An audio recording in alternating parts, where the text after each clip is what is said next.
இப்ப எதுக்கு என்ன இப்படி பாக்குறீங்க? விஜய் காவேரிய வீட்டுக்கு அழைச்சிட்டு வரேன்னு சொல்லிட்டு போகும்போதே எனக்கு தெரியும் காவேரி வரமாட்டான்னு. பின்ன என்னங்க?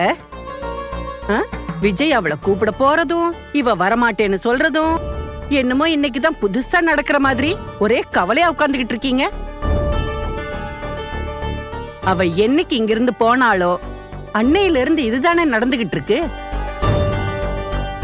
இதெல்லாம் பாத்துக்கிட்டு தாங்க நான் வெறுத்து போய் விஜய்க்கு காவேரி வேண்டான்னு நான் சொன்னேன். இப்பவாவது நான் சொல்றத கொஞ்சம் அவனுக்கு புரியற மாதிரி நீங்க எடுத்து சொல்லுங்க. அது வரைக்கும் அவன் நிம்மதி இல்லாம தான் இருப்பான்.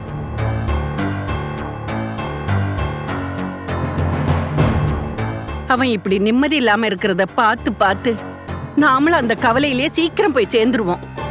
அப்புறம் யாரும் இல்லாம அவன் தாங்க தனிமரமா நிப்பான். இதெல்லாம் நடக்கணுமா? பாட்டி